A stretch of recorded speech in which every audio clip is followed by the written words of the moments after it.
আসসালামু আলাইকুম। আজকে এটা ব্লেন্ডার নিয়ে আমাদের 4 নম্বর ভিডিও আর ব্লেন্ডার ইন্টারফেস পরিচিতি নিয়ে আমাদের এটা শেষ ভিডিও। তো আজকে আমরা কথা বলবো অ্যানিমেশন আর এরপর রেন্ডার নিয়ে। তো প্রথমে আমরা যদি অ্যানিমেশন করতে চাই তাহলে আমাদেরকে নিচে এখানে টাইমলাইনটা বুঝতে হবে। অ্যানিমেশন করার জন্য আমরা এখান থেকে অ্যানিমেশন অপশনে যাইতে পারি, একই সাথে এই অ্যানিমেশন জিনিসটা আমরা লেআউট থেকেও করতে পারতেছি। তো আমরা এখন আপাতত লেআউট থেকে আপনাদেরকে দেখাই। অ্যানিমেশন বোঝার জন্য আমাদেরকে আসলে ভিডিও ব্যাপারটা বুঝতে হবে। আমরা যারা জানি যে ভিডিও আসলে কিভাবে কাজ করে, আমরা যদি 1 সেকেন্ডের একটা ভিডিও কল্পনা করি তাহলে ওই 1 সেকেন্ডে আসলে একটার পর একটা ছবি মুভ হইতে থাকে, যেগুলাকে আমরা ভিডিও আকারে দেখতে থাকি। আর এখানে যে ছবিগুলো একটার পর একটা মুভ হইতেছে, প্রত্যেকটা ছবিকে আমরা বলে থাকি এক একটা ফ্রেম। এখন মনে করেন আমাদের যে ভিডিওটার ফ্রেম অনেকগুলা নেওয়া হয়, সেই ভিডিওটা তত স্মুথ দেখা যায়। যে ভিডিওটার ফ্রেম কম হয় সেই ভিডিওটার স্মুথনেসও কম থাকে। তাহলে আমরা অ্যানিমেশনের ক্ষেত্রে আমাদের স্ট্যান্ডার্ড ফ্রেম রেট কত, মানে প্রতি সেকেন্ডে আমরা কয়টা ফ্রেম নিব বা কয়টা ছবি নিব।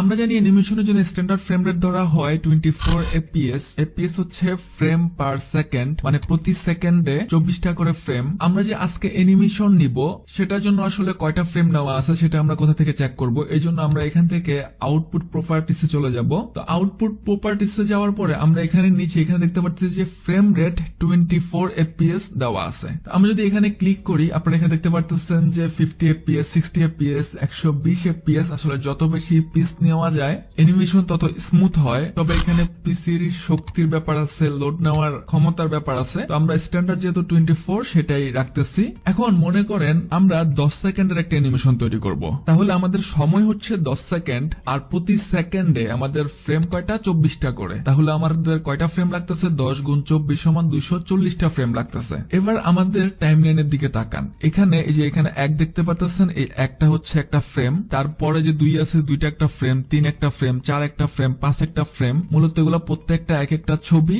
আর এই ছবিগুলোর টাইমলাইনটা দিয়ে চলবে, যেটা আমরা ভিডিও আকারে দেখতে পাবো। আর সাধারণত আমরা যে ভিডিওগুলো দেখতে পাই সেগুলো এভাবেই হয়, একটার পর একটা ছবি যেতে থাকে, যেগুলো আমরা ভিডিও আকারে দেখি। তো প্রথমে আমরা 0 ফ্রেমে চলে যেতেছি। আমাদের ফ্রেম হচ্ছে 240টা। তো এখানে টাইমলাইনে আসার পরে আপনারা এখানে কিছু আইকন দেখতে পারতেছেন। এখানে এই আইকনটা হচ্ছে, ধরুন আপনি মোবাইলটা বের করলেন, এখন ভিডিও করবেন। তো ক্যামেরা ওপেন করার পর আপনি লাল বাটনটা প্রেস করে ভিডিও অন করেন, সেরকম আমরা এখানে প্রেস করে ভিডিও অন করলাম। যখন আমাদের অ্যানিমেশন করা শেষ হয়ে যাবে, ভিডিও করা শেষ হয়ে যাবে, তখন আমরা আবার এই লাল বাটন মানে এই বাটনটা প্রেস করে অফ করে দিব।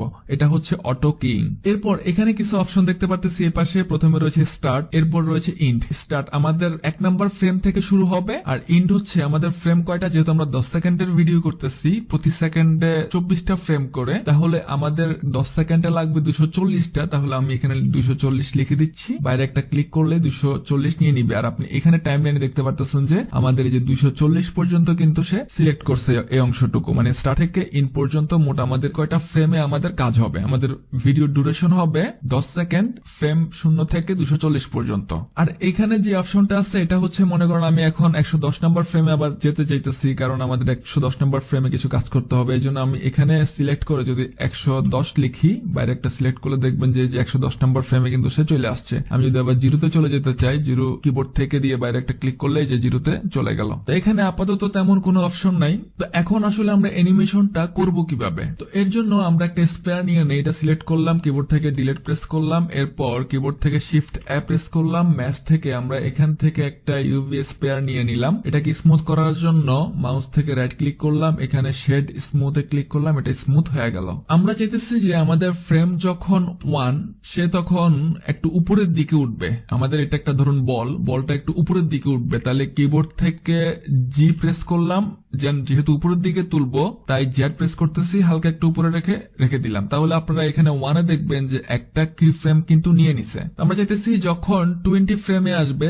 তখন আমরা কিবোর্ড থেকে প্রথমে এটা উপরের দিকে মুভ করার জন্য কিবোর্ড থেকে জি প্রেস করব, এরপর আমরা কিবোর্ড থেকে জেড প্রেস করে বরাবর উপরের দিকে এ পর্যন্ত তুললাম। কিবোর্ড থেকে শিফট প্রেস করলাম, মাউস থেকে মিডল স্ক্রল প্রেস করে একটু নিচের দিকে নিয়ে আসলাম আর একটু জুম করে নিলাম। এখন আমরা চাইতেছি যে যখন 40 নাম্বার ফ্রেমে আসবে তখন বলটা নিচে পড়ে যাবে। তো যখন আমরা 40 নাম্বার ফ্রেমে আসলাম, এখন আমরা এখান থেকে বলটা সিলেক্ট করব, কিবোর্ড থেকে জি প্রেস করব, দেন জেড প্রেস করব, আমরা নিচের দিকে নিয়ে এখানে নিয়ে রাখলাম। তো বলটা উপর থেকে নিচে পড়লো, নিচে পড়ার পরে আবার একটু উপরের দিকে উঠবে। উঠার জন্য আমরা আবার 60 ফ্রেমে চলে গেলাম। যাওয়ার পরে আমরা কিবোর্ড থেকে আবার জি প্রেস করলাম, জেড প্রেস করলাম, আবার একটু কম উঠাইলাম। আবার যখন 80 ফ্রেমে থাকবে তখন আমাদের 40 ফ্রেমে যেখানে ছিল বলটা 80 ফ্রেমে সেই একই জায়গায় আমরা এটাকে ফেলতে চাইতেছি। তো এখন আবার আমরা জি জেড প্রেস করে আসলে একই জায়গায় নেওয়া কঠিন, এর জন্য আমরা এটাকে কপি করে এই 80 ফ্রেমে বসা দিব। এর জন্য প্রথমে আমরা এটাকে সিলেক্ট করব। সিলেক্ট করার পর কিবোর্ড থেকে শিফট ডি প্রেস করব, দেন এটাকে নিয়ে আমরা এটিতে বসা দিব। একইভাবে আমরা যদি এটাকে মাউস থেকে করতে চাই তাহলে প্রথমে সিলেক্ট করব, দেন রাইট ক্লিক করে এখান থেকে যে ডুপ্লিকেট আছে এখান থেকে আমরা ডুপ্লিকেট করতে পারি, অথবা শিফট ডি দিয়েও আমরা কপি করে নিয়ে যেতে পারি। তো আমাদের যখন 90 ফ্রেমে আসবে তখন আমরা এটাকে জি প্রেস করব, জেড প্রেস করে আরেকটু নিচে নিয়ে আসলাম। এখন আমাদের যখন 110 এ আসবে তখন আমরা চাইতেছি যে এটা এক্স এক্সিসে যাক, এই জন্য আমরা জি প্রেস করলাম, এক্স প্রেস করলাম, এক্স এক্সিসের দিকে যাবে। দেন আমাদের যখন 140 তখন আবার জি প্রেস করলাম, এক্স প্রেস করলাম, ধরুন এখানে আসবে। আবার ধরুন 170 জি প্রেস করলাম, ওয়াই প্রেস করলাম, এদিকে যাবে। আবার ধরুন 200 জি প্রেস করলাম, ওয়াই প্রেস করলাম, আবার এখানে নিয়ে আসলাম। আবার ধরুন 220 জি প্রেস করলাম, দেন ওয়াই প্রেস করলাম, এবার এদিকে নিয়ে আসলাম। আমাদের 240 পর্যন্ত ফ্রেম, তো 240 এসে অটো শেষ হয়ে যাবে, তো আমরা 240 নিলাম, আবার জি প্রেস করে ওয়াই প্রেস করে আমরা ওয়াই এর দিকে এখানে রাখলাম। তো আমাদের মোটামুটি কিফ্রেমিং কাজ করা শেষ, আমাদের অ্যানিমেশন করা শেষ। এবার যদি আমরা অ্যানিমেশনটা কেমন হয়েছে সেটা দেখতে চাই, এই জন্য আমাদের এখানে যে প্লে অপশনটা আছে, প্লে অ্যানিমেশন আমরা সিলেক্ট করব।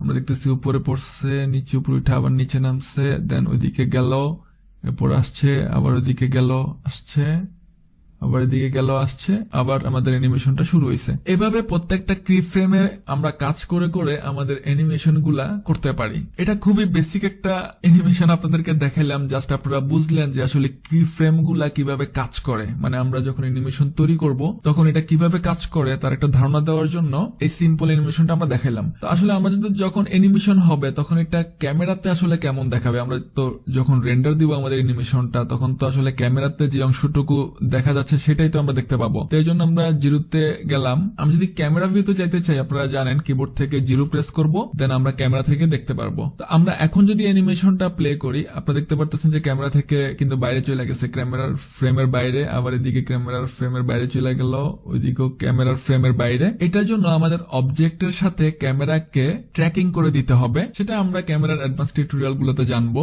আমরা আবার জিরো প্রেস করে ব্যাক করতেছি। এই হচ্ছে মোটামুটি আমাদের অ্যানিমেশন টাইমলাইনের কাজ।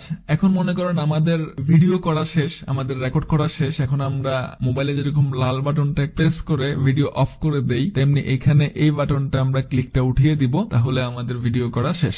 আমাদের যখন অ্যানিমেশন করা শেষ হয়ে যাবে এর পরের ব্যাপারটা আসে রেন্ডারে। তো রেন্ডারের জন্য আমরা এখানে যে প্রথম 4টা অপশন আছে, 4টা অপশনই রেন্ডারের জন্য কাজ করে থাকে। তো প্রথম অপশনটাতে যদি আমরা সিলেক্ট করি, আমরা প্রথমে এখানে দেখতে পারতেছি যে রেন্ডার ইঞ্জিন। তো এখানে রেন্ডার ইঞ্জিন আছে, ইভি ইঞ্জিন আছে, এরপরে ওয়ার্ক বেঞ্চ আছে, এরপরে সাইকেল ইঞ্জিন আছে। তো যাদের পিসির কনফিগারেশন অনেক হাই তারা সাইকেল ইঞ্জিন ব্যবহার করতে পারেন, কারণ এতে করে রেন্ডার কোয়ালিটি অনেক ভালো আসে। আর যাদের মোটামুটি মানে কম্পিউটার বা রেগুলার কম্পিউটার তারা ইভি ইঞ্জিন ব্যবহার করে আপনার অ্যানিমেশন ভিডিও রেন্ডার করতে পারেন। তো এই ইঞ্জিনের আমাদের অবজেক্টের মডিফাই করার জন্য আমাদের রেন্ডারটা যাতে ভালো হয় এক্ষেত্রে অনেক কাজ আছে। এখানে নিচে যে অপশন গুলো আছে এগুলো সবগুলাই রেন্ডারিং এর ক্ষেত্রে কাজ করবে। তো এগুলা নিয়ে আমাদের ডিটেইলিং ভিডিও করতে হবে। তো আমরা পরের অপশনটাতে যদি যাই তাহলে দেখতে পারতেছেন এখানে রেজুলেশন সেট করা আছে। যেমন আমরা ইউটিউব ভিডিওর জন্য পিক্সেল নিয়ে থাকি 1920x180। এরপর আমাদের এখানে ফ্রেম রেট আছে, ফ্রেম স্টার্ট কখন থেকে শুরু হবে 1 থেকে ইঞ্চ 240-এ। তো আপনারা এখানে সেই একই জিনিসগুলো আবার দেখতে পারতেছেন। তো আমরা যখন রেন্ডার করব তখন অবশ্যই রেন্ডার মোডে চলে যাব। আমরা রেন্ডার মোডে যাওয়ার পরে আপনারা দেখতে পারতেছেন যে আমাদের অবজেক্টটাকে এরকম দেখাচ্ছে। আমরা যদি এটাকে আসলে রেন্ডার করি তাহলে কেমন দেখাবে, আমরা রেন্ডারে চলে গেলাম, দেন রেন্ডার ইমেজে যদি যাই তাহলে আপনারা এরকম একটা ভিউ দেখতে পারতেছেন। তো আমাদের এই যে ফিল্ডটা আছে এই ফিল্ডটা আপনারা অনেক ডার্ক দেখতে পারতেছেন বা গ্রে দেখতে পারতেছেন। তো এটার জন্য আমাদের এখানে যে এনভায়রনমেন্টাল অপশনটা আছে আমরা এনভায়রনমেন্ট অপশনে চলে যাব। যাওয়ার পরে আমরা এখানে স্ট্রেন্থ দেখতে পারতেছি 1 দেওয়া আছে, আর কালার হচ্ছে একবারে ডার্কই বলা যায়। আমরা যদি এখানে সিলেক্ট করি দেন এটা যদি একটু উপরের দিকে তুলি তাহলে দেখতে পারতেছেন যে কালারটা চেঞ্জ হচ্ছে, আবার যদি নিচের দিকে নিয়ে যাই কালারটা কমতেছে। তো আমরা একটা কাজ করি, আমরা এখানে কিছু লাইট অ্যাপ্লাই করি। তো এই জন্য আমরা কিবোর্ড থেকে শিফট প্রেস করব, দেন এখানে যেই লাইট অপশন অপশনটা আছে এখান থেকে আমরা সানলাইট নিতে পারি। আমরা সানলাইট একটা নেই, আমাদের সানলাইটটা চলে আসলো। কিবোর্ড থেকে জি প্রেস করতেছি, উপরের দিকে নিয়ে আসলাম। এরপর এখানে প্রেস করে আমরা এটাকে আমাদের অবজেক্টের দিকে দিয়ে দিলাম, তাহলে একটু লাইট পড়ছে এখানে। আমরা যদি এখন ক্যামেরা ভিউটা দেখি কিবোর্ড থেকে 0 প্রেস করে, আমাদের এখানে কিছু লাইট দরকার। তো এর জন্য আমরা আবার কিবোর্ড থেকে শিফট প্রেস করি, দেন লাইটে চলে যাই। এখান থেকে আমরা এরিয়া লাইট একটা দিয়ে দেই, কিবোর্ড থেকে জি প্রেস করি, দেন এখানে যে অপশনটা আছে এটা সিলেক্ট করে এদিকে একটা লাইট দিয়ে দেই। এখন যদি আমরা ক্যামেরার অবস্থানটা দেখি তাহলে 0 প্রেস করব, হালকা লাইট পড়ছে। তো এখানে আমাদেরকে আমাদের যে রেন্ডার ইঞ্জিন আছে সেখানে কাজ করতে হবে এই শেডগুলোর জন্য। আমরা পরে আস্তে আস্তে ভালো রেন্ডার কোয়ালিটি কিভাবে পাওয়া যায় সেগুলো নিয়ে আমরা পরবর্তীতে বিস্তারিত ভিডিও নিয়ে আসবো। তো আমাদের অ্যানিমেশনটা রেন্ডার করার জন্য আমরা রেন্ডারে চলে যাব, দেন রেন্ডার অ্যানিমেশনে প্রেস করব। আমাদের রেন্ডারিং শুরু হয়ে গেছে। ওই যে ক্যামেরার বাইরে যেহেতু আমাদের অবজেক্টটা ছিল, এখন আমাদের ক্যামেরাতে দেখা যাইতেছে না। তো আমরা যদি ক্যামেরা ট্র্যাকিং ব্যবহার করতাম তাহলে আমাদের রেন্ডারের সময় বলটা যেদিকে যেত আমাদের ক্যামেরার ফ্রেমটাও বলটাকে ফলো করতো। তো এই রেন্ডারটা আমরা কেটে দিতেছি। আসলে যে আমাদের এখানে ফ্রেম দেখতে পারতেছেন 134, 35, 37 বা 145, মানে কতটা ফ্রেমের কাজ হচ্ছে আপনারা এখানে দেখতে পারবেন। আমরা 10 সেকেন্ডের জন্য দিয়েছিলাম টাইম, প্রায় 9 সেকেন্ডের কাছাকাছি, 10-9 উঠানামা করতেছে। এখানে আপনারা কোন ফ্রেমে এখন কাজ চলতেছে সেটাও দেখতে পারবেন। এখানে আমরা 240 পর্যন্ত দিচ্ছিলাম, 200 প্রায় 30, 240 হয়ে গেছে। তো এভাবে আমরা আমাদের অ্যানিমেশন গুলো রেন্ডার করতে পারি। এটা হচ্ছিল আমাদের ব্লেন্ডার ইন্টারফেস পরিচিতি নিয়ে একবারে বেসিক টিউটোরিয়াল। তো পরবর্তী টিউটোরিয়াল গুলোতে আমাদের এখানে যে অবজেক্ট মোড রয়েছে, এরপর আমরা এডিট মোড নিয়ে আলোচনা করব। এখানে অনেকগুলা টুল আছে, টুলগুলো নিয়ে কথা বলবো। এই টুল পর্যন্ত অবশ্যই আমরা কথা বলেছি, পরবর্তী ভিডিওতে আমরা এই এক্সট্রুড টুল থেকে বাকি টুলগুলো নিয়ে কথা বলবো। Thanks for watching.